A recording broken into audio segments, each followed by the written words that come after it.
Yikes. Are you Welcome, guys. Let's Wow. go. Welcome to the incredible. season. How about a game one? That's the kind of team we're going to watch all year, guys. That's it right there. I'm telling you. Well, welcome to the season. There's a ton of you guys waiting. Sorry for making you good wait. And a bad thing. We had the overtime threw us, had a couple technical difficulties. Just a heads up, Bobby. We had to fire Bobby. It was very sad, but it had to be done. Oh, don't do Bobby like that. Shout out to Bobby at MSG. He just took in a classic, so that's what's up. Yeah, he did. Fired Bobby on day one. I was unreal. I just feel like he's still just staring out at the court right now, just not even sure what he just witnessed. Zannis hated that backdrop of NYC. He said, Bobby, you're done. That's it. That's not what I want. Day one, and Bobby is out. So Bobby and Sherrod are both there, which is cool. They're listening in on email. Bobby might duck over and hear from Kemba, and they're going to jump on this show. So we're going to hang out with you guys for a bit. It was so fast and furious, guys. I can't even unpack what we just saw over the last two overtimes, because you had your storylines building as the game went on, and then it was like a Rocky fight. It was just like two guys just friggin' punch. It was unreal, and I don't even know what happened late there. I mean, you could probably point to 10 different things execution-wise that could have gone differently down the stretch, but the fact that they were even there was remarkable. So I don't know where to start. I mean, you know where to start, John. You know where to start. Wait, are you doing? Oh, am I doing? Get out of there, Jimmy! Dude, I'm just trying to read the comments because I was wondering what you were doing. You were like, "What are you working on over there?" That's why I don't give him studio control. Dude, I don't want studio control. I like to be in my own world. I don't want studio control. Yeah, Jimmy's gonna. I'm just trying to read the comments, man. So, I don't even know how to use this stupid thing. Anyways, go on. So I'm just not going to see comments. So if you talk to me, sorry. You guys start like this. It was crazy. You had Grant starting, Marcus Smart in there. A bunch of different things going on. If we have time, we might get to Jaylen Brown later. Yeah, I don't know how much time we're doing, how long the show is going to be, but if we can squeeze it in, then maybe we will. If we have time, we'll get to Jaylen. That's exactly what I was going to say. That's where we start. Come on, man. We got to start with Jaylen. Well, no, look, Jaylen.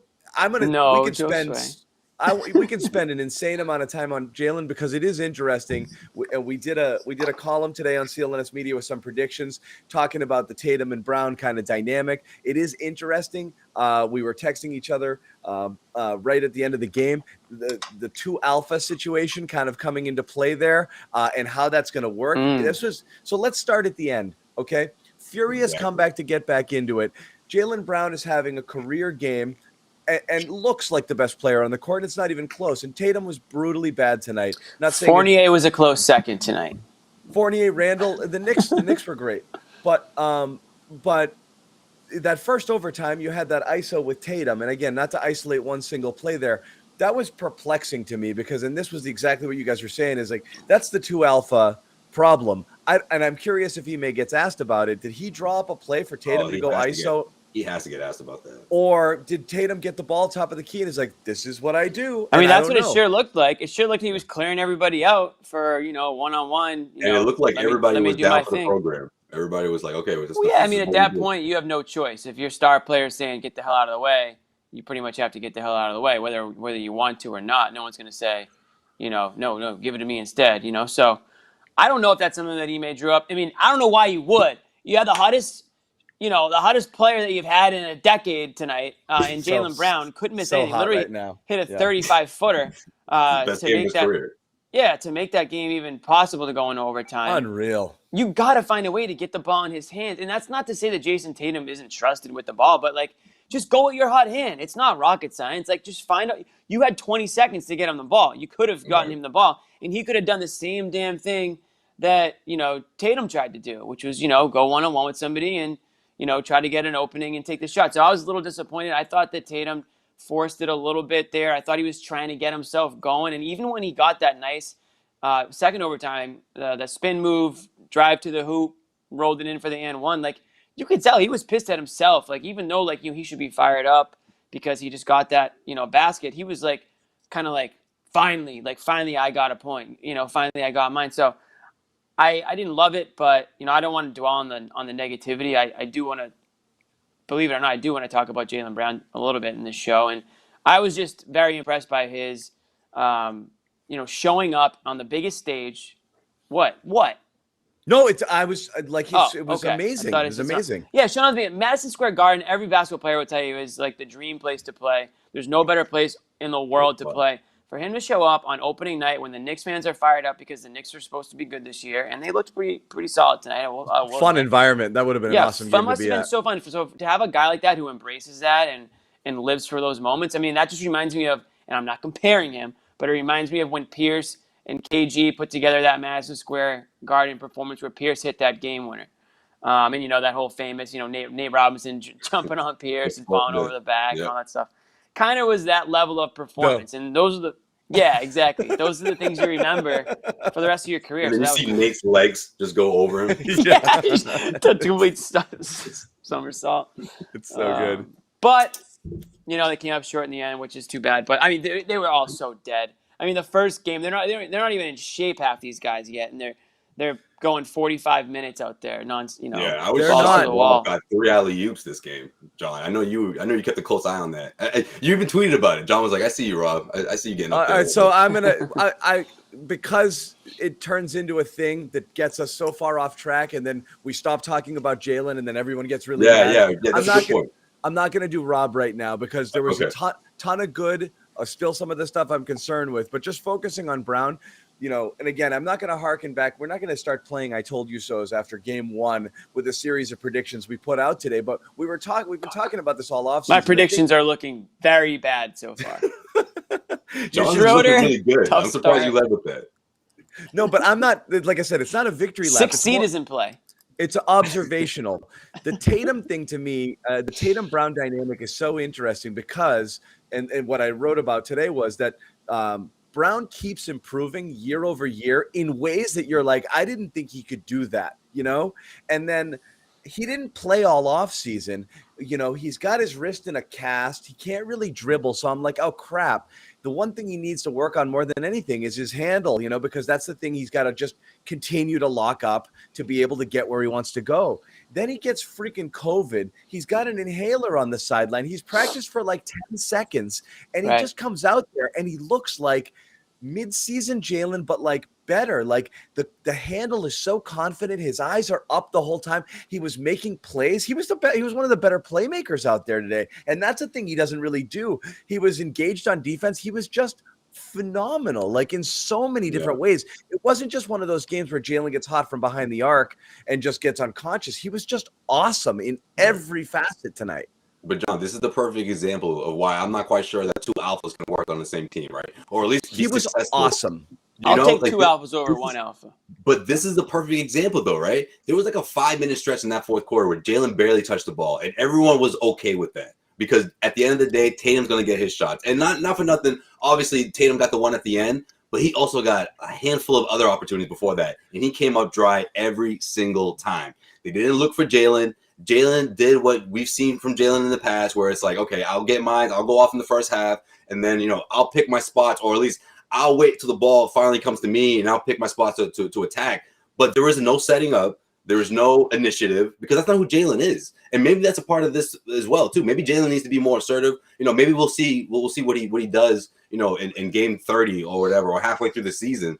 But for the most part, I can't help but wonder if Jason Tatum got off to the same start that Jaylen Brown got off to, would he not have scored 50 points, right? Like, I feel like if Jalen... Because he'd keep getting fed. Exactly. If Tatum got off to that same kind of start, there's no way he finishes with less than 50 points, or what Jalen finished with. I feel like if Jalen, one, maybe if he was more assertive, that helps. But 2, if you're Ime, you got to hook your guy up. If you're Ime Udoka, okay, we're calling timeout and we're setting up plays for Jalen. Jalen's the hot one, okay? We went with Tatum. Tatum came up dry 3 straight possessions. And they're lazy shots, too. That's what drove me crazy more than anything. Laid back, 3-pointers, lazy threes. What happened to going to the middle and attacking the rim? Who's this, Tatum? Tatum, yeah, the way he was doing the entire preseason. What happened to that? So I got a couple beefs there. Are you okay, Jimmy? You hear us? I don't know what just happened. This thing just reloaded. This whole thing... I'm doing this video. Don't touch anything. Under protest. I didn't touch anything. I'm right here. Stop touching shit. All right, stop. I didn't touch anything. Ooh, what's this do? Exit. Don't press the big red button. So this is a more global thing, and I am curious. And again, what is Josue saying? I missed his final point. He was saying Tatum kind of reverted back to, and if you look at the shot chart, so there's. I just think Tatum missed shots. I mean, if Tatum was hitting his shots, this game doesn't even go to overtime. Yeah, but it was that ISO Tatum. The whole Tatum conversation was in overtime. Yes, it was, but he was missing a ton of threes that he typically would hit. But that's not it. The whole Tatum conversation we had all offseason was that he's bigger, so he should be able to get downhill a little bit better. He should get to the free throw line more, and he was doing that the entire preseason. He was doing that. And he was doing it in the preseason, and he was 2 of 15 from 3, and it was and he took 5 free throws in a double overtime game that he played 45 minutes. That's got to be 10. That's got to be 12, 15 free. That's got to be 10, 12, 15 free throws. He was taking the Celtics only took 23 free throws as a team all night. They were not attacking, so they settled a lot for. Those overtimes felt kind of like 3-point contests. Most of the game, it was a jump shot-a-thon again. Yeah. You know, Ime at some points throughout that second half or later, closer to overtime, he was just like, "This is what Brad was going through." Holy shit! Like they're all on the same page. And then when it's the fourth quarter and it's a close game, they'll revert to these awful habits. And here it is. Like we barely saw it in preseason. And here it is in game 1. Like. Against a Knicks team that's so motivated for a win, and of course has guys like Julius Randle, who, by the way, did anybody stop him today, or at least try to? Like, I feel like he had his way with any Celtics defender that was in front of him. And matter of fact, Celtics were lucky that they didn't go to Randle more often throughout their overtime. Once they realized, oh, wait a minute, let's go to Randle, that's when it got uglier in that second overtime. And then Randle, I think, again, he fell into the same trap. I saw him take kind of like a weird 3-pointer there. They all kind of did. He was doing that a little bit. Yeah. I don't think anybody was prepared to play this much, No, I think actually Rob Williams played more minutes tonight than he played all of last season. Think about it. Sorry. Career high in minutes. Yeah. Career high in minutes, but yes, career high prior to tonight was, I think, 12 minutes per game under Stevens. Yeah. So, again, I don't want to get into we don't want to go overreacting to a ton of different things here. But it's the style. It's not the missing in the makes. Like if you treat game 1 like we treat some preseason games, which is it's one game, you don't expect everything that happened tonight is what's going to happen every single game, and they're still working through some stuff. So I'm not like super worried about makes and misses. As you said, Jimmy, he missed some shots. It's the style of shots that Tatum was taking that I thought was a little bit more concerning. Agreed. I thought that he was forcing things, especially towards the end. He was trying to get himself going instead of looking for maybe the hotter hand or a better shot. It'd be better if he I thought if he was a little bit more assertive, trying to get, like, if you're not hitting from deep, get closer. Get to the line, reset a little bit, That's what they always kind of tell you to do. And so we had, like, that's the highs and lows of Tatum. I don't have, the numbers would be interesting to dig deep, but I do feel like, there's just so many games last year where he did have these stretches of poor shooting games, and then he'd have games where he just wasn't a factor. Like you texted me, halfway through, he's like, he's invisible. A guy who takes 30 shots, it's hard for him to be invisible. I mean, he was jacking all night. He just couldn't get anything. Fourth quarter, he was invisible, I felt like. Yeah. But yeah, that's true. I just feel like he didn't attack enough. Like we saw, like that first quarter. Well, it was more of a Jalen quarter, I guess, but just overall in the preseason, like I just didn't see that same sort of approach. And I feel like the offense was so in tune with where he was supposed to be a lot of the time, especially in that first and second quarter. He got off to a slow start, obviously, but the easy ones were there. He was getting to the free throw line. He was, like that's what you're supposed to do, right? When you're one of the top or top scorers in the NBA, and you still have this another notch to reach, right? Like when things go wrong, you attack the rim and get to the free throw line. Like I know that's old school, and people might say, oh yeah, that's what everyone says or whatever. But it's hard when you through the in and out of the game. But this is the Tatum that we saw throughout the entire preseason that was doing that. You know what I mean? And at the end of the day, like when your team needs a bucket, that's what you're supposed to do. You're the superstar of the team. You're supposed to say, okay, my shot's not falling. I'm going to force the issue in a sense of getting to the rack and trying to get to the free throw line. And I just felt like he didn't do that enough, especially when it mattered most, and whether it was the overtimes, Dudley, or the fourth quarter. Dudley. I just want to say this real quick. Josue, you're right. I agree 100%. I want to follow on that, but Jimmy, I don't know how long Jimmy's going to be here. So real quick, I just want to say that would crack the whip. No. I didn't touch anything that time. I'm noticing that. I think it's because I had to log in for some reason. This is just refreshing automatically on its own. So this is going to happen, I think, the rest of the show. Just pretend that's not how it works. I do this literally every day. No, I'm gonna get booted off, and I'm just gonna come back on. I don't want to hear from anybody. It's gonna happen, but it has nothing to do with me. I'm not doing anything or touching anything. Was that Wi-Fi shaming that you don't like, Jimmy? Is that what that is? I have full Wi-Fi right now. That shit sucks, right? Wi-Fi shaming. I feel like Josue on game. I can't be Josue this season. I cannot, and I will not. Yeah, I set myself up. I shouldn't have said shit. Man, that Josue flow. So we got a lot of Brown talking off the top. So we're good for a couple weeks now, or what? Yeah, we're done. Never gonna talk about it again. Maybe Christmas. We'll see. No. I love the Fire Brad Stevens stuff starting already. That was funny. What? He built this team. That's crazy. I didn't see that. Yeah, it's good. Awesome. I like this one. Right Can't wait here. to see it. Jimmy Homeschool Network. Yeah, get that out of here. Get that out of here. How about our the starting lineup tonight, John? Well, we're gonna have to eat. I was gonna save Grant a little bit for Bobby because we got to eat it a little bit there. Yeah, Grant showed out. Well, here's the thing: he showed up late, but he showed up. He showed up within his physical limitations. He literally made like 6 negative plays in the first 30 seconds of the game and just got eaten alive by Randall, whatever. And also every single time he gets the ball down low, he gets swallowed up. He just can't be under there. It's like a magnet. Everyone just goes, oh, Grant. Everyone's like, the fat guy's got the ball. And they just go get it from him, Just rip it from him. I lost 30 pounds. Thank you very much. I don't want to hear it.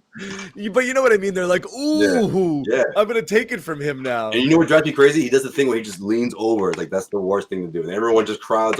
When he you're doesn't low, even get a jump ball out of it. It's don't go lower, Right. Yeah, right. But then he makes three 3-pointers in a row to save the Celtics or keep them in it, rather. But you can't make this stuff up, man. I'm telling you, this is the kind of team these are the kind of games we're gonna watch a lot throughout the season. But again, let's not be silly with Grant. He has incredible physical limitations, and it is what it is. Like that's how it's going to go. And if he makes some shots and makes some heads-up plays, he can do some good things. But ultimately, he's Grant. He's Grant. So we don't want him starting. And what makes it clear to me here is that Ime wants this to be a double big lineup with Horford. So I think Horford's playing those minutes late. I wonder, would he have gone gone 3 guards late with Schroeder in there? Because Schroeder's fine for give him the ball and let him handle the offense and create offense on a second unit. But when he's out there with those guys and he's going to hunt some shots and then the ball swings to him and he's going to take that ugly looking 3 like he did a bunch of times in critical moments late, it's not an ideal scenario. I just feel like they miss Horford in those. I mean, maybe not the double overtimes, but just when they needed to stop, and 2 when things got so stagnant that Marcus Smart is taking back-to-back 3s on the same possession. Like that is the kind of possession that it was a flashback from last year. Everyone's standing around. If Al's out there, that doesn't happen, But then again, his minutes would have gone up. I mean, we'll see. But I mean, I just think.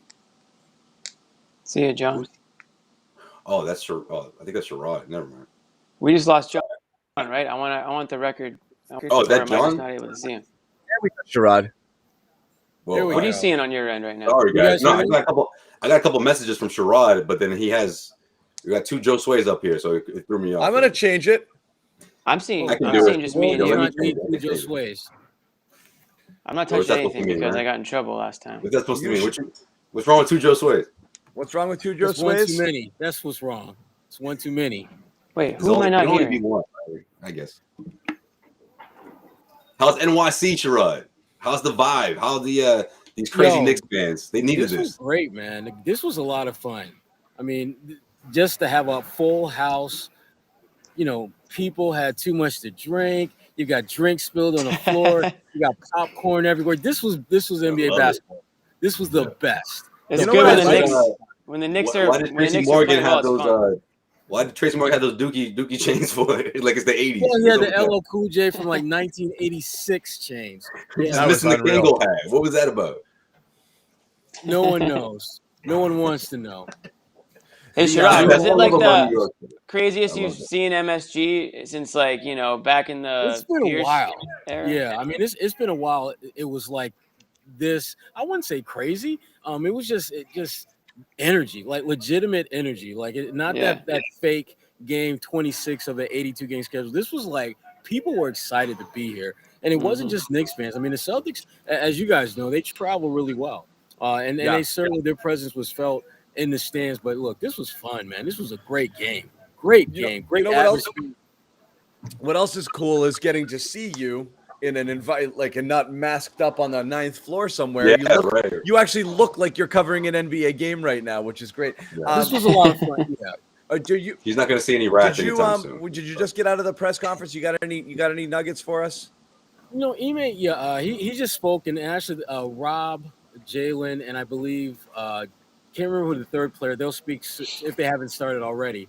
But Ime, Tatum's got to get some shots up before he speaks. Yeah, Ime No, was just go really ahead. happy with the effort, and obviously the game plan for Jalen was just kind of tossed out the window when he had it going like that. They were hoping to play him shorter stints. It didn't quite work out that way because he was literally the only guy that was getting buckets for you. So Ime thought down the stretch, fatigue more than anything else was why they weren't able to execute. When you think about Jalen missing the dunk, Schroeder missing the layup. Tatum was just off all night, so you can't even chalk up fatigue to him. He just had a bad night shooting the ball. But overall, I mean, I think they're feeling pretty good about this because they accomplished, I think, a lot of the things they wanted to, obviously outside of the outcome. And your boy Rob Williams, I don't know what he did at halftime, but he was not the same player in the second half as he was in the first. First half, he looked like preseason Rob, where we're wondering what's going on with this guy. Second half, different player entirely. The second half, Rob Williams is the one that they need night in, night out. Still, though, and so I just for the record, I didn't start the Rob talk. So since we're here, you're gonna here's keep the it thing going. with Rob. Rob played with the guile that we saw him play last year, which is like quick hands, doing different things, making smart plays. I thought he baited Kemba into that turnover at half court there, almost playing possum. He was nope, I'm not really here. My arms are down. And he grabbed it. And he absolutely snapped. Yeah. He was pretending like he was just jogging with him. He totally baited him into that. So those are really clever things that we saw him do a ton last year. Smart plays, taps, running to the ball. Mm-hmm. But the lift still, I know he had an alley-oop dunk. From a standing position, how many times did he, late in the game where he had to jump up and he should have hammered it and he got fouled? I mean, he got blocked, but it was called a foul. Another foul attempt where he kind of like snuck it over with his fingers, rim rattling. Like that's not Rob. He's not getting off the ground like he was, but he had all of those like clever Rob plays. So it was a lot of the stuff we saw, but still not the explosive, freakish, physical athlete Rob that we saw last year. It was that Zannis tongue. That's what it was. Yeah, I'm just wondering whether that's him just really kind of still processing what he can and cannot do. Now that we know about this, tendinopathy thing that he has going on. Because again, he was a very different player in the second half, and you're right, John. He didn't have the kind of upper echelon athleticism that we're used to seeing, but he definitely had some significantly more athletic-ish plays in the second half than we saw in the first, and certainly in what we saw in the preseason. Yeah. I what did you guys think? Like I said, what did I think? How's that Romeo guy doing? I'm still worried. I wish we saw more of him. I hate that he may put him in mothballs just because the game got close late. Because I thought he was playing well enough to justify kind of playing some more minutes, but also you didn't expect double overtime, and then he was pot committed with the guys he had out there. But I'll give these guys a bite at the apple on Rob first, and we can get into some Romeo because he kind of continued where he left off. But what'd you guys think of Rob? No, I'm with you, man. I just feel like that towering, it felt like he's just in the air waiting for those alley-oops. Rob, we haven't seen that yet. And again, I don't know. I honestly believe it's a combination of his new body and him trying to get back into shape and get into mid-season form or whatever. So I'm not too concerned about that. But defensively, I mean, John, he may not be slamming down alley-oops the way you like, but he's getting those blocks. He's getting those stops when the Celtics needed it. So But I think that goes a long way for this team. They're not picking out of the sky blocks. They're kind of roll with the guy and then just block it, kind of right out of their hands sort of blocks. But he's not. I love those blocks, John. Those are great. What do you mean? Oh, John, that type of block isn't good. Does it count the same?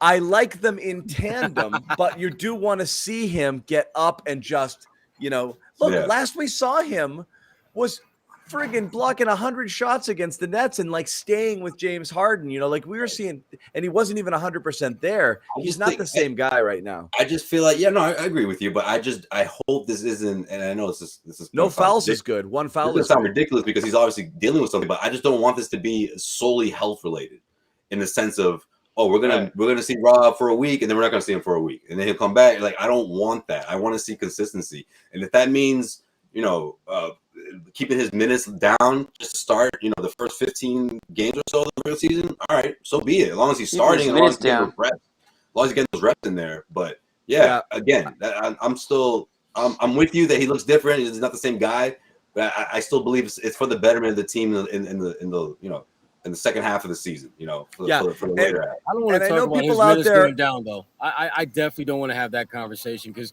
that takes me back to last year, which takes me back to his entire time and the narrative about him being a Celtic, which is incredibly talented, lots of potential, but doesn't play enough to keep anyone satisfied. Right. And so let me say something. Hold on. Real quick, Jimmy. Real quick. What do you have? One foul? Two fouls? That's unheard of for Rob. Yeah. That's a sign of improvement. So that's because he's not leaving his feet. Right. Remember, he would foul out partially. He would foul out. He would finish the game with 5 fouls. Though like 8 out of 10 times. So old Rob, who knows he can jump, through the roof, leaves his feet to and that's where it's a lack of discipline. I think it's a little bit part and parcel there. He doesn't have that lift right now for whatever reason. Either he's slow playing the knee or that weight wasn't necessarily great weight and he's actually playing himself into shape. One of those by design. It's by design, Joe. That's my hope. You don't want to think he's reduced already. You don't want to think he's already playing like an older version of himself at still a young age. Hold on, are you saying $55 million could do that to a player? I don't. No, I'm just saying you hope physically he didn't turn. I hope he didn't turn 35 overnight. He should be playing like a 25-year-old guy in his physical prime. So you hope that didn't happen where he's just lost it. I hope what Sherrod said is he's slow playing it because he's still a little unsure. But I mean, that's the thing though. You might be cautious, but then in the moment you just do what you do. There's a couple times he just couldn't get up and over the rim. And those are the things that freak me out some. And people are like, relax, he played good, like it's an overreaction. No, all preseason we were saying it. That's the thing is like, is this guy all right? Because you want him to be all right. Because you see what he did tonight and you're like, he could be amazing. But he needs both sides of he needs both the stuff he did tonight and the athleticism. Yeah, I don't have much to add at this point since you guys just spoke for 20 minutes on Rob and I didn't even get 1 second. But that's okay. It's not a big deal. Go ahead. No, I have nothing left to say. I wanted to use that one example of when it was, I think it was the first overtime, Marcus Smart made a really nice pass to him, bounce pass right at the rim. And instead of throwing it down like he would have last season, he tried to just sort of place it in, got fouled. Luckily hit both free throws, which is a great sign in and of itself. Yeah. But you really would have loved that and won in that situation because I think that would have made it a 3-point game if he got that. I forget, but yeah, I mean, long story short, have that lift. That's why you're not Sherrod Blakely. I will say before Bobby takes over, Bobby, the most important number there is the 45 minutes with the throwback mic flag. I love it. Yeah, we'll upgrade. What's up, Bobby? Soon. Hey, how are you? One of the best league openers ever. That's why I was hearing on the TV. You're not old enough to say that. Yeah, Bobby I didn't say that. Was it awesome? Yeah, you were. What was it like? Hey, no cheering in the press box, Bobby. Jesus. I went downstairs. I thought it was over at the end of regulation. There, I watched 2 overtimes downstairs from on the in the media room. You did that. Bobby was taking in the final moments with New Yorkers. You thought you were doing a veteran thing, and you're actually doing a rookie thing. Watching the game with Glenn and Moose. Yep. in the cafeteria. The memories, John, the memories. Yeah, I got to see each of those guys at Fenway the last 2 nights. It was a lot of fun. Oh, that's a treat. Yeah, That's a it treat. was. That's awesome. Yeah, you've been crushing it, man. We'll talk about it later, but yeah. Oh, we see God. What I'm you guys been exhausted. talking about? Rob? Yeah, we might Everything. get to Jalen later. We did a little Rob. Good guess. That is so disrespectful. No. Tonight, We did the first 10, 15 minutes on Jalen. We Bobby, saved. take us inside the press conferences. What did Jalen Yeah. have to say? all we got was Rob so far. Still Oh, waiting on great. everybody else. What so I did decided Rob I'd say? hop on What here. did Rob Anything say? about his physically? Yeah, he said he'll get some ice and be back at tomorrow. Pretty short with things. He had a funny moment with the missed dunks. Kemba yelling thank you to him joking with Evan. He was pretty cheery for a tough loss here. Is but anybody overall, asking him about his lift? nope. No. That was a We're no, not. right? Yeah. No. Nobody asked him. Okay. Why Well, can't- give just- it another shot. Give it another game. Why can't you jump? Somebody asked that. Yeah. Mhm. What Are you happened to your okay? Are legs? you okay? A couple dunks. What do you have? 3 dunks in this one? He was He had a getting up couple. there. Yeah. He He got had a couple, fouled. but John wants him to jump over the rim. And he Here's the hasn't seen thing. that A yet. lot of those, like the one where he. You've seen those pictures. He's Oh like yeah. this, I you know what know. you're saying. Yeah, but if he gets fouled, I'm sure that takes a ton off the lift. And then a handful of those he did get fouled. But I get what you're getting at, John. He only had 1 or 2 dunks in 3-4 games through that first quarter tonight. And a couple attempts that got blocked at the rim or he couldn't get up and over. But Mhm. but all of the other stuff he did was, especially Sherrod was saying in the second half, kind of more himself. Yeah, his switching was sharp. It got better in the second half. He stayed on his feet. I thought the most impressive thing about 45 minutes was 1 foul, as I told you guys in the chat there. That is That's right. unimaginable. That's Him right. being able Yeah. to stay that That's That's disciplined. progress, John. You hear that? You take the good with the bad, all right? But John says it's because he doesn't leave his feet because he can't, so therefore he can't commit fouls. Ooh, that's a good theory. It's not a bad one. No, I've seen it, John. Like he's not his Damn usual. it, Bobby. Don't buy that crap. He's not. Again- He's not. Why are we sugarcoating it? He might still be. We're not saying the guy's dead. He's not jumping as high as we're used to seeing him. That's He's a it. smarter player now. He's not okay? putting him in Kemba category just yet. He's not saying that we'd rather have a torn ACL than what Rob's going through. Yeah, not saying you that did yet. say that last year. I might He's not saying that actually yet. I might actually say it for Rob, but not That yet. was low key one of your wildest takes ever. It was also correct. A million things. It's better if he just million- breaks the whole thing, you know? A million things happened late in this game, and I'm still processing it all. But one thing that really stands out with those free throws from him to get within 2 there. Yeah. He's not a great free throw shooter at all, but he, sharpened in, hit those. He had some great moments throughout this one, I thought. He filled had the lane great a ton moments. on the defensive end. He was not necessarily the normal ceiling raiser we see, but he gritted through those minutes. And to never be a guy who's playing at that level, and my favorite quote from the post game was that he wanted a triple overtime. He was ready to go for a triple overtime if it was necessary. I thought even though it wasn't his usual burst athleticism, to be able to grind out this many minutes and for Udoka to trust him to do that, I'm sure they didn't really have a choice. They weren't going to go to Enes Kanter in this one just based off how they were getting torched in the pick and roll at times, but they needed him to go the distance in this one, and he did. Well, let me say this. So one of the things we were starting to talk about, and Sherrod, I'll start with you. The new Celtics versus the old Celtics. Okay, you have Ime Udoka and some of the things that he's focused on and he wants different, and that's passing the ball and this and that. You saw, and commitment to defense and all of that. You'd see it in flashes, and then I feel like they reverted back. As Josue pointed out, Jason Tatum, it's important for him to get going downhill, getting to the basket. We saw it in the preseason. Didn't see it enough tonight. Marcus Smart, he's supposed to be point guard first and the distributor. What happens? He jacks 11 threes. That was crazy. And again, we're not – and then he made a huge Was one. it? Look, it's the full Marcus Smart experience, but he did reach those periods in the second quarter where he just kind of went into WTF land, which is like, I'm just going to kind of do whatever. And you lose that focus of what it is you're supposed to do there. So just like I said, kind of lapsing back into those habits, they got very jump shot happy at times. They played some ISO ball where you want to see them move it a little bit more. So you see like the points of emphasis and then kind of reverting back to the things that you're comfortable with. And I think it's not going to change all overnight, but do you guys see any of that too? Watching tonight just globally with the team? Well, they were all. I mean, they were doing what you kind of expect the team to do in their first game, and that is show some of the growth that they have under this new regime, but still have some of that stench from how they used to do things. Yeah. So you got a little bit of both of those worlds. I like the fact that early on, they really seem to be trying to just keep the ball moving. I think like 8 of their first 11 baskets came on assists or something like that. So they were definitely. They only looking had to- 7 assists as a team with 3 minutes left to go in the second quarter, and they had 6 in the first quarter. So they went through a whole stretch when the Knicks kind of had cut into that lead where they stopped doing it. I think they had 24 on their first 35 buckets, though. So Yeah. there were stretches. There were stretches where they did it, and then the stretches where they kind of reverted back. So, Right. yeah. But I think part of that had to do, well, I think 2 things. First of all, Tatum was struggling so bad that I think there was a conscious effort to try to get him going. And we know he's at his best when he's playing iso ball, looking for his shot. And I thought that probably took them a little bit out of the rhythm that they had early on,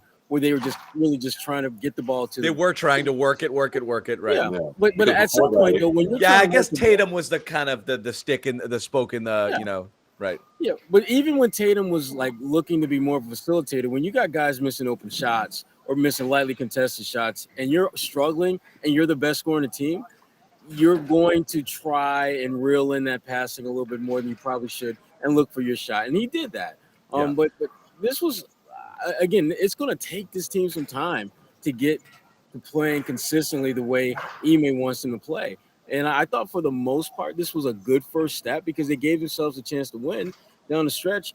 But look at that Knicks team. Take away Evan Fournier and Kemba, and the rest of those guys from a defensive standpoint are pretty much who they are. They're very locked in. And I thought they were the better team defensively in the latter stages than the Celtics were. Yeah. Yeah.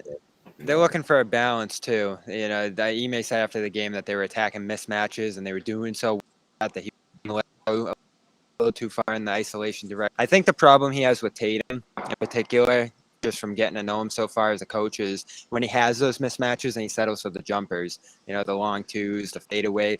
That the very last shot of the game, where the ball bounced out to him and he was just kind of getting one up late, that would have put them within one with like maybe 2 or 3 seconds left.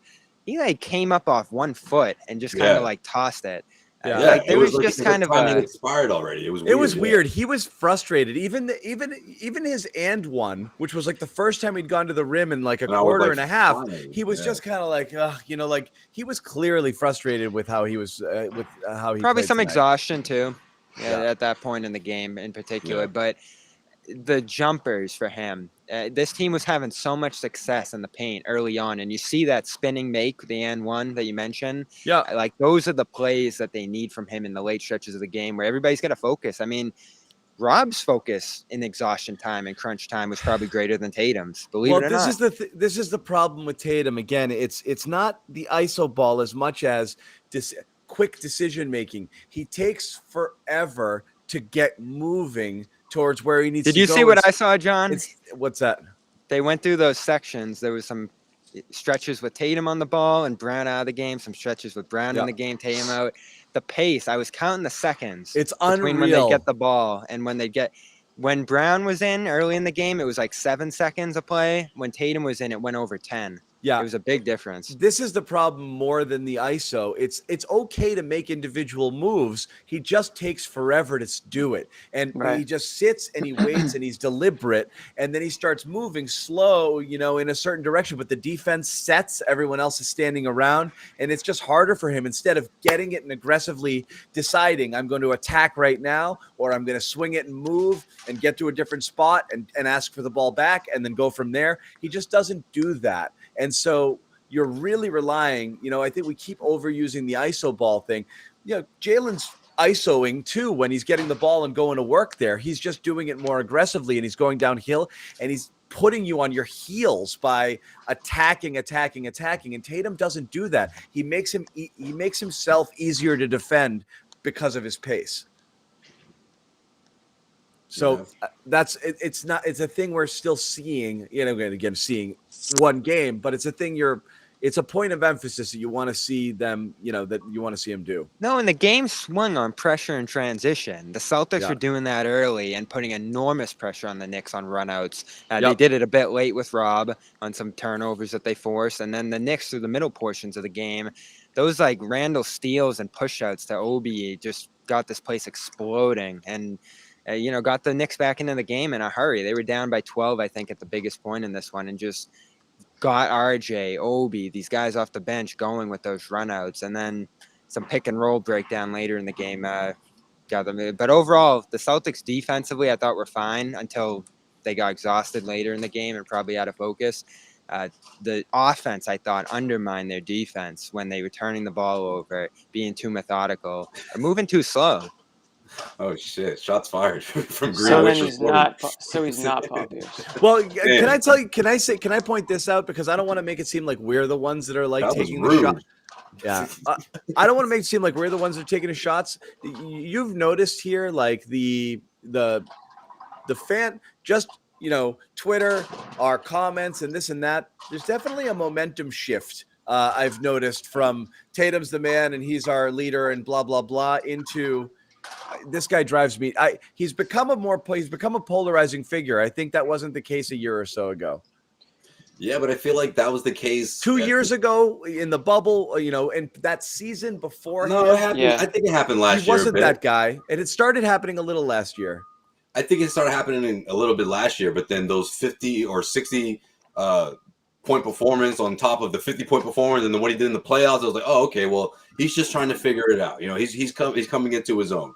He's going to turn into that, a premier all-star, every day, every season, or perennial all-star rather. And this is just a growing pains.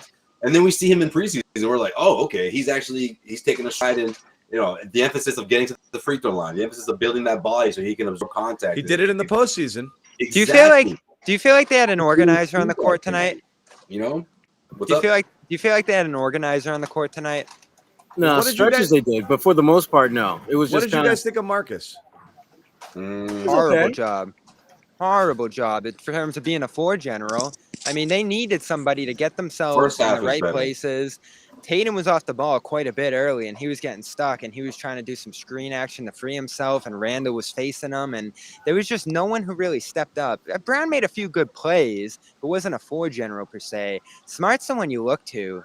6 assists, 4 turnovers. He's got to be better than that at the point guard spot. And then in the fourth, 1 of 6 to start, launching threes, 2 turnovers, no assists through that stretch. Bobby, everyone's staring at him. Like that possession where you get the offensive rebound and you saw some confusion too with him on the ball. Ime was relaying something to Brown that wasn't getting over to Smart. Yeah, and they had to call a timeout after that. The second attempt was almost out of frustration. Like, okay, all right, I'll do it. Schroeder wasn't doing it. I thought they missed Al on offense big time tonight in that regard. We might end up finding that he's the true organizer of this team. I thought they missed him on both defense. ends. I was saying that before you. Defense more than offense, only because he would have been, in addition to Rob, out there guarding Julius. And Julius had a field day against anyone other than our guy Rob. Everyone else he ate alive. I mean, my Lord, is he good. Poor Grant. Grant Williams was just, turnstile central. Just nobody had a chance. But he kept his head up, though, Yeah, and I give Grant did his best. He made some shots. He did make some shots, but damn, he got torched. He did at the other end of the floor. Fourth quarter, Grant kind of got them back into things. Grant did his best. Again, we talked about him. He's got physical limitations, but that's as good as he's going to do in a matchup like that. He can shoot. That first, let me say this stuff before I forget. That first crucial 3, though, it was almost as if like Tatum was going to give it to him, but then he realized he's wide open. He was like, "Wait a minute, I'm not going to get this back." And as he's passing it, he's like, "Wait, yes, okay, good, yeah, good shot." Good job, Grant. Yeah, good job. When Grant stole that ball, I had zero faith that he was going to finish that breakaway layup. Zero. He was going at 100 miles an hour, and somehow, credit to him, man, he finished that. 6 months ago, he doesn't finish that. 6 months ago, that hits the bottom of the rim, and he falls. I think there was a play like that last year, actually. Right. That's what I was envisioning. I think he just hit the glass and just fell after that. He lost his balance. Oh, he was good on offense, but the defense, and I got to do an apology cam almost, thinking that he could be a Randall counter. Not even close. I was thinking Not quite. first couple of possessions, and I was like, oh. How about that blow by at the end that looked like the clincher? He Like, just oh my walked right God. by him and threw it down. But no one stood a chance against Randall. That guy was second team All NBA last year, and that's what he looked like today. He can just score at will, and his touch from the 3-point line and on the inside is just phenomenal. So I think there's a little bit too much pressure there on him in New York, but he's a good guy to have as your number one right now, I think, if the things come together around him. This is an Evan Fournier. Get to the playoffs, but you're not going to do much more than get to the playoffs with him as your number one. Yeah. Couple They things, have to just have better for it. Too much pressure on him. couple quick updates. Jaylen Brown was saying his breathing was a little irregular at times during the game. He just said this in the post-game comments, and this is something Sherrod and Bobby, you guys were there.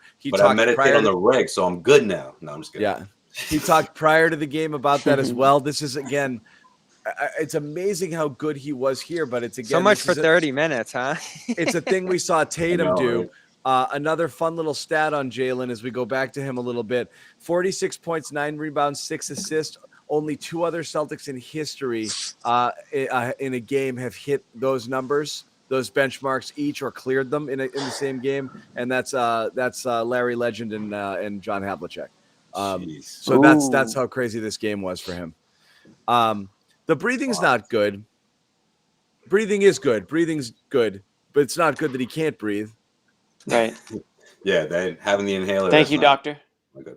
Yeah. The importance of breath. I was Breathing very is a worried. good I just Breathing is Googled very good. breathing. Yeah. Yes, it's always good.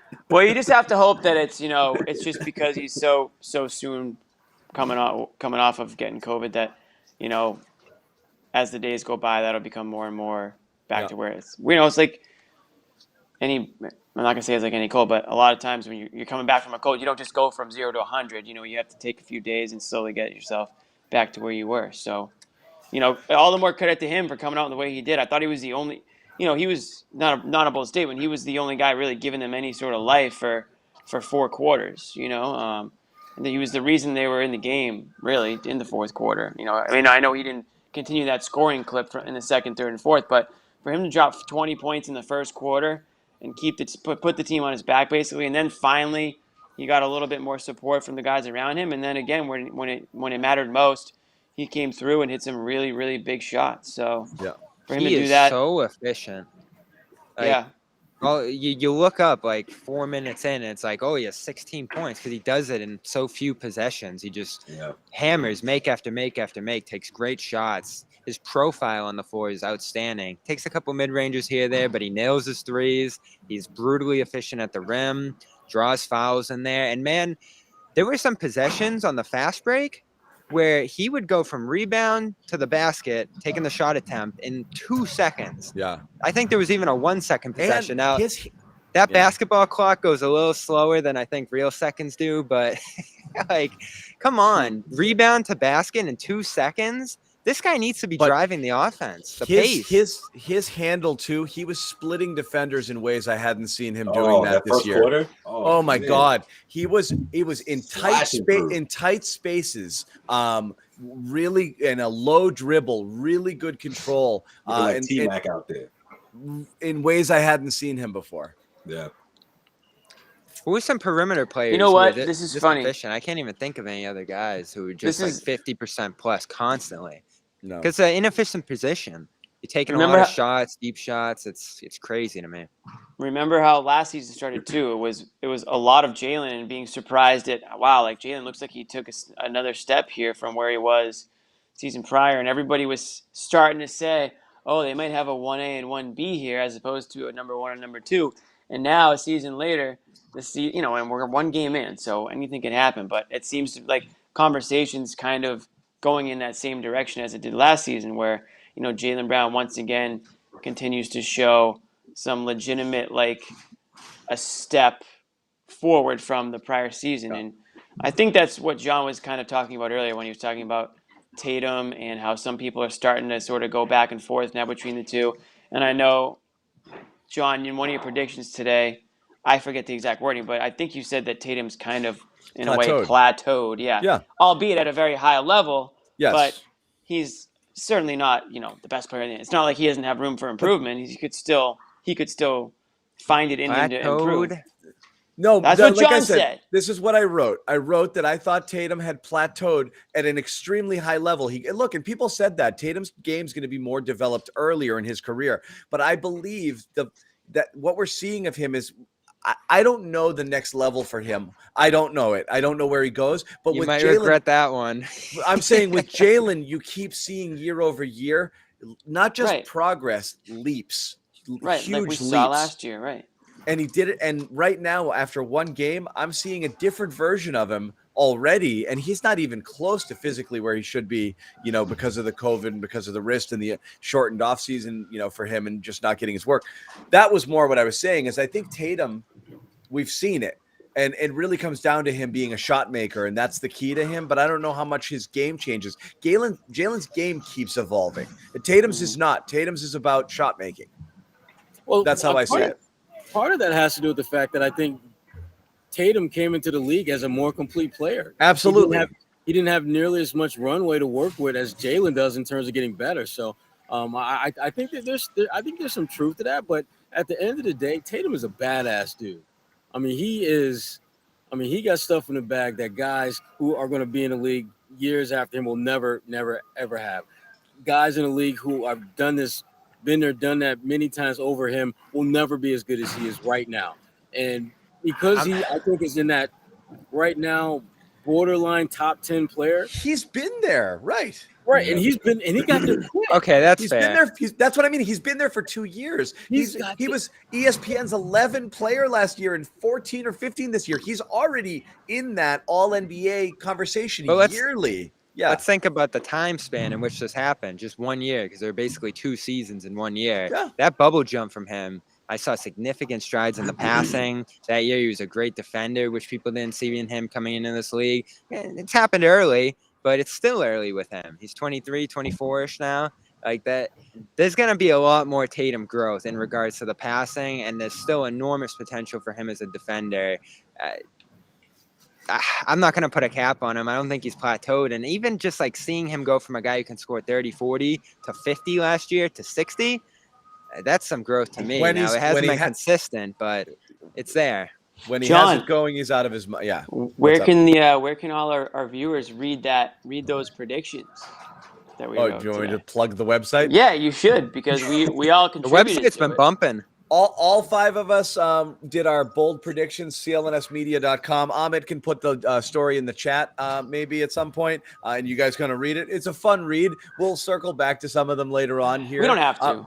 But some of them, what's funny is like we're not going to take victory laps over them on one day. However, they all are interesting talking points. One of them was, this is also a conversation we had throughout the season, was the kids and who's going to play and who's going to separate themselves. And right now we've got a Neesmith guy in the room, and that's Jimmy. We've got a Pritchard guy in the room, and we did question if the Pritchard minutes would be there or not. And tonight he only played 11 minutes in a double overtime game without Josh Richardson here. So I don't know what that portends to long term.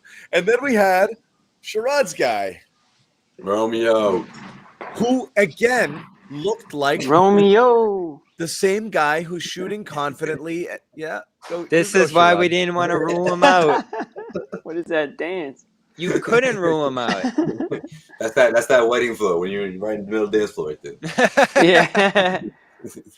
I love Romeo. His defensive floor was always going to keep him in play.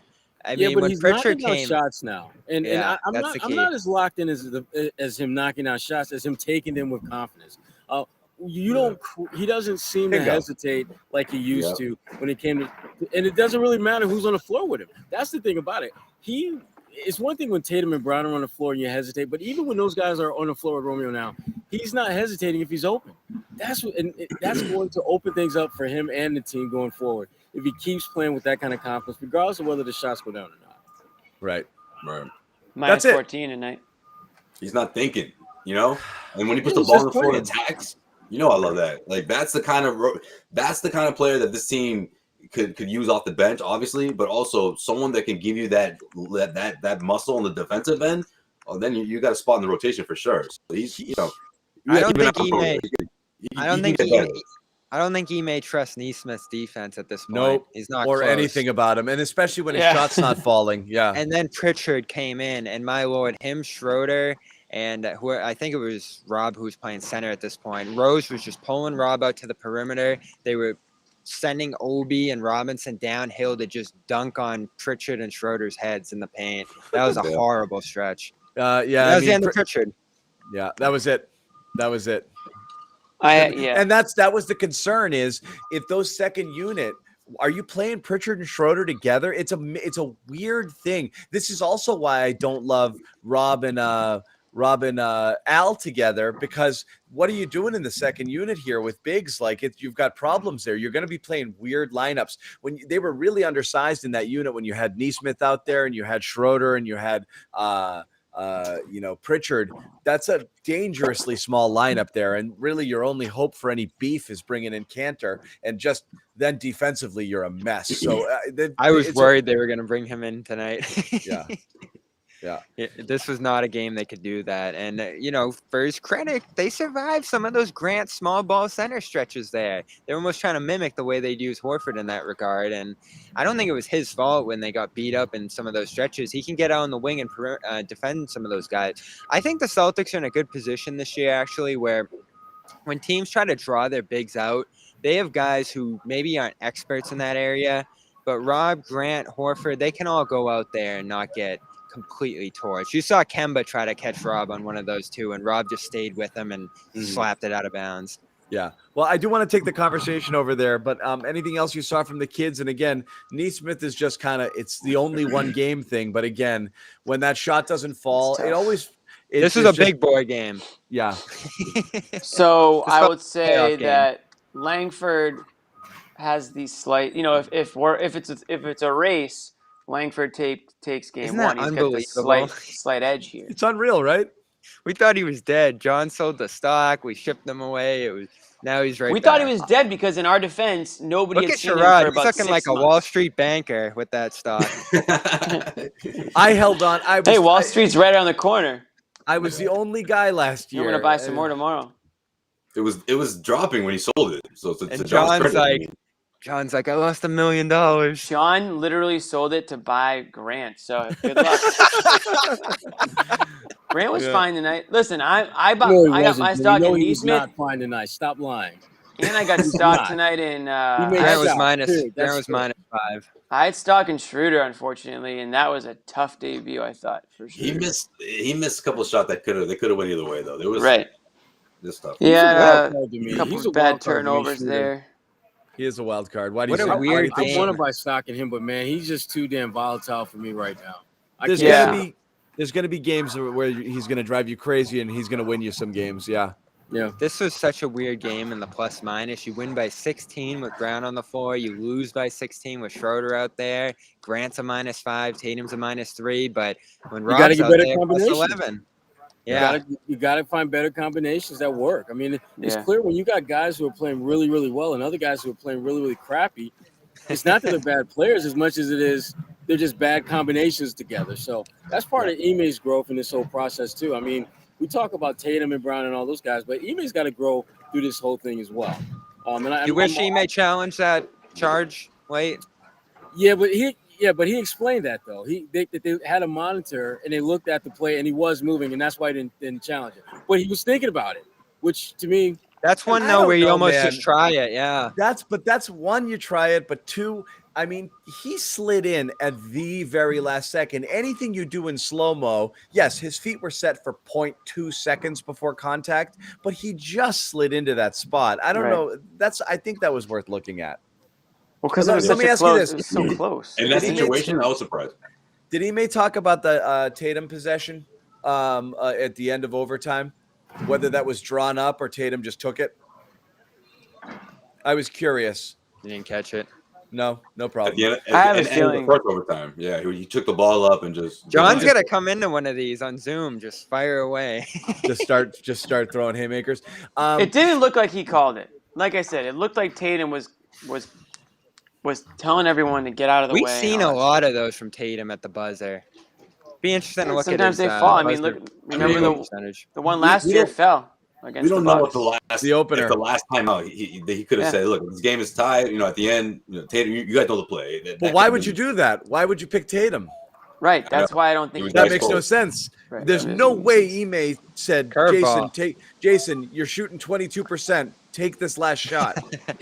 It's not like it wasn't a curveball because everyone in the world knew it was happening. As soon as he cleared everybody out. Right. He just slowly worked himself into the corner and took a horrible shot. Baseline shot, yeah. I do want to talk about a couple of the ex-Celtics over on the other side because it was two totally different guys. First, I want to make a little plea to our audience out here because there's a lot of you on the Celtics side. If you're Celtics fans, you may also be Red Sox fans. We are devoting a fair amount of coverage to the Red Sox playoffs here as far as they go. We have a YouTube channel that's relatively new that features a lot of our Red Sox content, and we are so close to 1,000 subscribers. So if you guys like it, there's interviews there. There's some content, Series a few isn't podcasts. Series isn't over. We'll have more stuff, hopefully through the ALCS. And we were a couple days ago, we were booking our World Series travel, but we'll see what happens there. But we will have a lot of content there. We're super close to 1,000. We'd love to get over that hump. So if you guys, when you have a chance, you want to hop over there, subscribe to Red Sox Clubhouse. That's the name of our Red Sox YouTube Clubhouse. channel. Okay. Red Sox Clubhouse. Inside, does it say Inside Clubhouse? Yeah, Red Sox Clubhouse. Sox Inside Clubhouse. Jimmy, don't touch that. No, I'm looking. It says inside, I think, in that. It graphic. shouldn't. Oh, okay. Whoops. I don't think it does then. So very quickly, what did you? So Kemba was exactly the guy we remembered, which is couldn't play second overtime. He can't get that. He can't go places. He can't get by people. He didn't have that burst. He's kind of the same version of that guy. We thought right? he was. Yeah. Yeah. He disappeared in the second half. I mean, he made one big play. I was like, oh yeah, Kemba's still back out there. So that's it's the spurts, field goals again, right? Where you're like, how many times did we look at Kemba and we're like, he only took 6 shots tonight? Like, what the hell, man? Yeah. Like, he's got to assert himself. He's got to be more aggressive, and he just can't because he can't get to places where he can get shots off. Yeah. And it's usually either the very beginning of the game or the very beginning of the second half, right? That was a lot of the times last year. So looks off balance. They have Derrick Rose there. I see them splitting that time right down the middle. So maybe he's not the worst thing in the world, but I mean, some of the guys are wondering if what could have been. I mean, I think they got their answer tonight for the most part. Yeah. I'd be worried. He got looked at as a flyer there, but they also rely on him to some degree. It's either him or Derrick Rose out there at that point spot, and Rose has his own, sustainability issues with the injuries he's gone through in his career. It's too scary guys to be banking on at point guard. I know Knicks fans got sick of Peyton and Ntilikina and just how horrible they were on offense, but they could get out there and play every night. These two guys, my big worry is the stability, but also when they're able to play. You got 3 of 11 Rose and Walker. He's still mechanically, even on wide open shots, just looking off balance, not able to get by guys, not great bursts. It kills me to watch because this guy could score like nobody else when he can heat up. And, right? Yeah. And he'll have games like that still. I'm sure there's some days where he's going to feel great, and there's some days where he's just not going to have the burst and the base below him to shoot like this one. But he was invisible for much of this game. He did hit a huge 3 late, though, to put them up 6, I believe, at the time. They do not have a back-to-back until like the 10th or 12th game of the year. So it looks like he's probably going to catch a break here. Their first one is November 7th, November 8th. So 35 minutes seems like a lot for him. But he's going to play. That's the Tibbs line. He's going to play. I didn't miss anything watching him tonight, other than his attitude, other than him, because he's such a good guy. And that's what bums you out. Yeah. Everybody on the Celtics misses him. Doesn't feel like he was a part of any of the internal issues at all. In fact, he probably helped just with the positivity there. And the injuries, as Brown said earlier, where'd it go wrong? The injuries. That's all it was. Yep. Mm-hmm. No, everything. Remember the first season with him, it was like unbelievable, the chemistry and how Kemba was being Kemba, the same guy that you saw at UConn practically. And then right in that like Raptors series, it all kind of went south, and it never really was the same after that. Yeah. Would you take him at $7 million? I don't know. I mean, yes.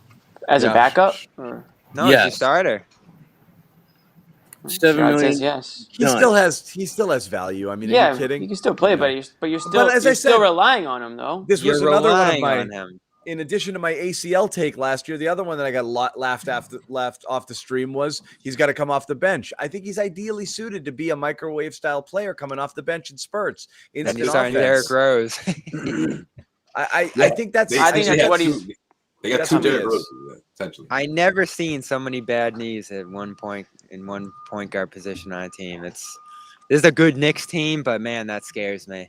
Yeah. I know. Um, I felt for him when he banged he banged knees with who was it? I think it was Schroeder. Left knee too. I was like, oof, that hurt him. Yeah. I did want to mention Fournier. This is a guy who Boo! Fournier's revenge. Oh Sherrod and I man, said He had this game. I was so marked. damn sick of Fournier tonight watching that game. but this is the guy I watched- wanted back. This is the guy who we watched in the summer at the Olympics, and we're like, oh, he's pretty good. And then this is the guy who we were having debates at the end of last year, and it seemed to be the cash goes to Fournier or the cash goes to Smart. We're not going to use one game as a referendum to make that determination. I was more Team Fournier back then than Team Smart, but he is what he is, which is a really overall skilled, quality basketball player, who I think was the closest thing we had to all-star level talent on the team last year. And I just think that gap is a little bit big between the 1 and the 2 and the rest of the roster right now, where there's not a bridge, right? I feel like there's a bit of a drop there. There's solid players throughout, but there isn't high-end talent beyond the two J's, and Fournier can kind of bring that for you. So here's the thing. Now that Fournier is on the Knicks, we're all going to hear about him way more because he's in that New York market. He might be similar to how he was in Orlando, and just might be like a really solid, like you said, like above average, well above average, great, good player. Because he was in Orlando, you didn't hear about him as much or see much about him. Then he comes to Boston. It just never worked out with the COVID, banged up. I disagree. They never got, Everybody says that. It didn't. They lost a bunch of games with him still. He never could find his way on the court. He went he had some either of those really things his awful fault? games. He really had some awful games But in on Boston. the whole, and then the he stats, left. the scoring, it was good. You can't find I think scoring what, like I think that. what Jimmy's trying to say is that the Celtics just didn't feel confident to give him that contract, based off Why? the couple of months they had him. You'd rather have a TPE? What's the TPE going to become? And again, if you really dig Regardless deep of- on this, I think the reason was they don't want to hard cap themselves if they ever do a big sign and trade for a star down the line here, and they'd have $20 million on the books, and you don't know if someone would take that. But if you're just building a team right now, you'd rather have Evan Fournier than Josh Richardson and another TPE. This guy can flat out Well, of score, and he course. did it here. He can't, but my only point was that it didn't work the way that I think the Celtics envisioned it. When Danny Ainge made that trade, all of a sudden Fournier missed his time with COVID and just didn't really seem to ever take off and become the player that we saw tonight. Like tonight was the best I've seen Evan Fournier. I mean, by far. And it was the Knicks crowd was going crazy. He looked confident as hell out there. He's holding up the three after his shots. Guy Even looked like he was even after born his for New York mishap. City. Yeah, I mean, it's unbelievable. So it looks to me a great signing by the Knicks. I mean, obviously, again, one game, but we're going to hear about Fournier a lot more now because he is in New York City. So you're going to see him on the highlights. They're going to talk about him in the newspapers, and you're going to say the Celtics, screwed up. But you know what? He's always been pretty close to this level. Now he's just in a bigger market. Yeah. And it was kind of how he was with the Celtics early on, hitting nothing, and then He wasn't. by overtime, raining. What, he hit 3 straight threes to open overtime? Yeah, he was hot. It was real hot. That He overtime he when can it was shoot. bang, bang, bang, That bang, bang. yeah, that that was was crazy. incredible. That was incredible. They're going Sherrod, shot any for other shot. Sherrod, any other takeaways? Not really. I mean, the thing I keep coming back to is with this team trying to be a reflection of their head coach. I noticed that there wasn't the usual chirping after calls didn't go their way that we're accustomed to seeing. There was some of it, but not nearly to the extent You that saw we've guys seen. catching themselves too, Sherrod. They Yes. think about it and then they catch Yes. themselves. So slowly but surely, they're getting the hint that I can't be out here bitching about calls because coach doesn't want me to do that. I could get Grant Williams if I keep doing that and find my ass on the bench. So, that was I thought that was really important to see them in a real game that actually mattered. Actually take some of those things that Ime has been talking about, the heart, and try to not get caught up in the whole ref whining and complaining mode that they're so used to being in. So what do you think is going to I mean, that's the thing. It's kind of like that push and pull. Like, Ime wants to do it this way. We're comfortable a little bit doing this way. Who's going to win there? Ime. Yeah? You He's think so? Ime is ready for war on these tendencies, on these habits he's trying to build. Yeah, I mean, it seems it, right? Yeah, I just think that if one of the players gets it in their mind, this crazy ass idea that I'm going to push back, I'm going to push back hard on him, that's not going to go well for them. Yeah. That's not going to go well for them. He has a mission and he is all in. Even with like his on the court things, they're having a lot of trouble with things he's trying to implement, and he's not dumbing it down. He's not getting away from it. He is all in on these systems. There were some moments they got to the bench and Smart's yelling, this, and that. And it looked like they were talking about who was supposed to be where in situations like that. And I don't know if that was an example of it, but you did see a couple cutaways. I didn't know. Did they look like they were confused on the bench? Yes. Was he trying to get stuff through to people? And part of and Ime talked a little bit about that, where they were switching everything at one point, and then they decided to switch just 1 through 4. And it seemed like some guys didn't quite get the memo that they were just switching 1 through 4. And so then you've got guys out of position, which made for the Knicks, obviously, it cost them. I mean, they gave up a couple buckets, I thought, because guys they weren't in a position or spots that they were supposed to be in. So. Yeah. All right. Well, we've done a lot, so I think we can wrap it. We're back at the Garden Friday for the opener, Bobby Canada. We're going to get last thoughts here, Jimmy. I'm not going to shut it off for you. Okay. Bobby Canada's back. Bobby Canada in the house. Jimmy, what do you got? Raptors. I'll wait for final thoughts. Okay, so final thoughts. Your key takeaway. Do we have any sponsors that we need to shout out? Don't worry about it, Jimmy. All right, just making sure. That's what I do. Make sure I get that paycheck. All right, do your thing. Yeah. Do your job, Jimmy. Do your checks job. in the mail, Jimmy. The checks in the mail. Don't worry. All right, we'll do the whip, Jimmy. What do you got? Not about the game, but yesterday, seeing that Jason Tatum clip on him putting on the Lakers, the Kobe jersey. That was scary. That kind of hurt a little. Like, if you're a Celtics fan, that has to make you feel a little worried. Just glancing at it, right? You just looking down the timeline. All of a sudden, you see Tatum in a Lakers jersey. I'm just scrolling. Commercial. Remember when Ortiz was trying the hat? He had the Yankees and it goes Wally. Yeah. I was just going to reference that. But that was at least a joke. Wally. That was a commercial. That was a Wally's joke. like, what the? He's like, oh, try it on. Whoa, it fits good. Wally's holding stuff and he walks. He just drops everything. Yeah. He looks just like, I'm done. But I have nothing against. Listen, I have nothing against like Tatum or any player like honoring an icon or their at the core hero or whatever. That's fine. Right. It's just the idea of like a Celtic player putting on that Lakers jersey and being like this, and pretty much saying like how cool it is and all that stuff. I'm just saying it has to hurt a little bit to see that. You should never do that. It probably, but damn, I mean, he told us from the beginning, this is his freaking idol. This is a guy that made him actually want to be a great NBA player. And you can't deny that. I'm not going to trip over him putting on a damn Lakers jersey. I'm not tripping on him putting over it. I'm just saying, is it a sign of things to come? Like, how badly really does he want to be Kobe to the point where he wants to literally go to LA and be Kobe? I don't know. I hope not. No. But I'm just saying, it's texting your ex-girlfriend. Like, you just can't do it. You just don't do it anymore. Like, oh shoot, you can't do that. Oh, yeah. He was like, really? Hold up. Hold up. 20 seconds time. Never going to end well. Yeah. On the whole, I'm just scrolling through Twitter and I see that I'm like, the hell is going on here? And then I have to watch the video and be like, okay, this makes a little bit more sense. But I'm still a little, skeptical of everything that's going on with that. But anyways, that's my thought. It's a minor thing, but also I think he's going to end up a Laker. Yeah, right. Totally. Like, it's not a big deal. He's just trying it on. But also, LeBron. Also, this dude's got like 2 years. Yeah. We'll see. He'll be alone by that point. He'll be all alone there. Yeah. All right. So that was Jimmy's. Bobby, I'll take yours. The injuries tonight were a big deal. I thought overall they did a lot of things that they were trying to accomplish in this one. The fight and intensity, I thought overall, which were big problems last year, were strong. They were flying in transition to open this game, which is what I really wanted to see. That 7 seconds or less just burst in transition, I thought was phenomenal. Something we never saw last year. The defense set an early tone, and they just got punched back and disorganized late in the game, and it's things that I think will get corrected over the long season.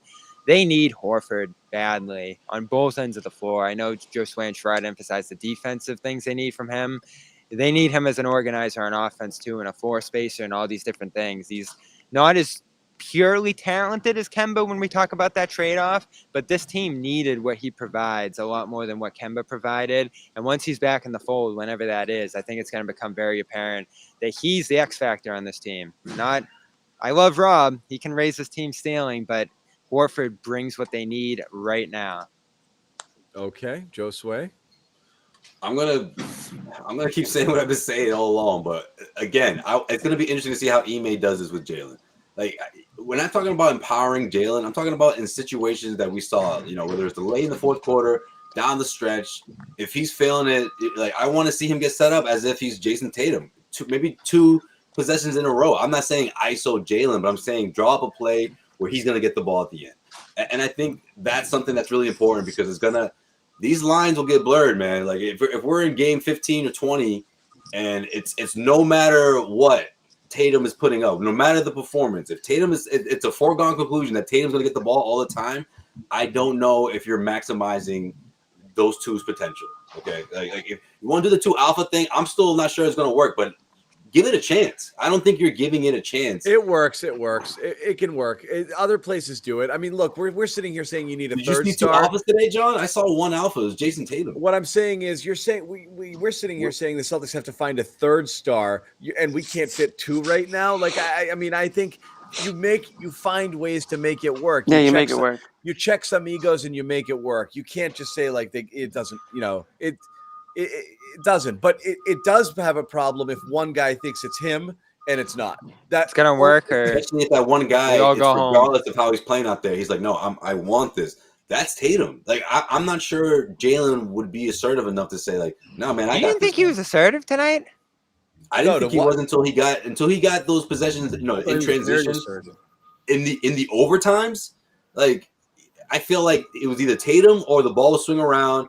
And he would get his touches here and there, but it wasn't nearly the kind of plays or approach that I wanted to see that we saw throughout the first quarter or the first half altogether. This was the most I've seen Jalen emphasized ever in a game. Empowering him, letting him run sets, just not having him stuck in the corner. My point is, what I want to see is when there's 2 minutes left in regulation, when there's 2 minutes left in overtime. You know what I mean? Like why did Tatum get those? Yeah, it looked like, but that's the difference. Looked like is Tatum better at that though? Because he wasn't tonight. Now when he's going 1 for 12 from behind the arc, okay, yeah, shoot another one. Like I don't get that. Ime doesn't have favorites. That's the difference. Is what might have worked in the past. Ime comes in and he's like, no, Tatum's not the guy. We have a couple of the guys. Right. Let's cycle through Sherrod. Right. Hold on, real quick. The final thing. Also, shout out to my dad. Happy birthday, Dad. I love you. Happy birthday, Josue's dad. Feliz cumpleaños. Papa Pavon. You already know. I know you're pissed about this game. Hopefully, this show,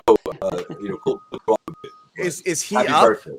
Is he up right now? Oh, he's definitely up. He's fuming right now. This is one of those games you stay up all night second guessing everything. Double overtime birthday. Yeah, he's up. We should have had him on. I would have had him on. Got a lot to say, I'm sure. Sherrod, what do you got?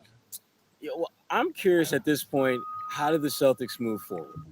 What adjustments are they going to make? How are they going to handle this loss? Because to me, before the game, they talked about adversity and how Jalen talked about he's real interested to see how this team handles adversity. Well, obviously, you lost the game. It's not the end of the world, but it is a setback without question. How are they going to make the adjustments going forward? Are they going to play with the same effort that we saw? Are they going to do a better job from an execution standpoint? All the little things that you have to do when you don't have the head and shoulders on paper better team than everyone around. This isn't KG, Paul, and Ray. they're not that team where they could just show up a lot of nights and win because they are who they are. These guys have to win by playing a certain way, executing at a high level, and just being put in the best positions to be successful. And Brad Stevens, to be the best version of themselves. Best version of themselves. Yeah. Yeah. There it is. My final ad. It's like one of those church lines. My final ad takeaway, I'm not concerned about Tatum's shooting. I think this is who he is. I think they, even if Brown starts to kind of nudge up and it's not 1 and 1A, but they're right neck and neck, I think they find ways to make that work. I'm not concerned about that. The only thing I'm not getting into Rob all over again, but I do want to see that athleticism come back at some point. So the panic meter still about a 6 or a 7 for me. I felt a little better today, but I still got to see it. The thing that stood out the most for me that kind of is going to stick with me a little bit is the one person I wanted to see as a totally different human being in this season was Marcus Smart, and I didn't see it tonight, which is giving himself completely over to the idea of floor general facilitator. Didn't see it. They enough needed him badly in that regard. at all. When does that happen? What? When do players just flip a switch and change their entire But it's not. identity? But look, It doesn't. you know what though? If you're going to be When they're about that and you're going to say this is my role and I'm looking forward to it and this is a challenge, and the coach has said I need you to be this guy, you got to be that guy. And so I think that's the problem is like, and this is where we talk about Marcus and, leadership and this and that. Like, it's one thing to go out there and dive for loose balls and be gritty and tough and this and that, which he undeniably is. But the coach on your team needs you to be a certain thing. You got to be that thing. That's what this team needs because they don't have anybody else right now. It has to be you. So I want to see him embrace that a little bit more and be more of a floor general and not jack 11 threes again. And we always go back to how many threes, but it was in the first quarter. He was just taking the first shot available to him. When in the preseason, we made note of it. We saw it would swing to him and he'd be like, my job is to get it over here and to keep the ball moving. He was doing it. And then right off in the first quarter, first 2 times he got the ball behind the arc. He's like, oh, goody threes. I love these, and he just, and he just went right back to it. So, but I also think that Ime's telling him, like, if it's there, take it. Like I highly doubt that. I know what you're saying, John. I mean, I want to see him think pass first as well, but I guess I don't anticipate that happening that But I think quickly. the game got to a place where he kind of got into that takeover mode. Yeah, we talk about him giving the game what it needs and transforming into different Marcuses.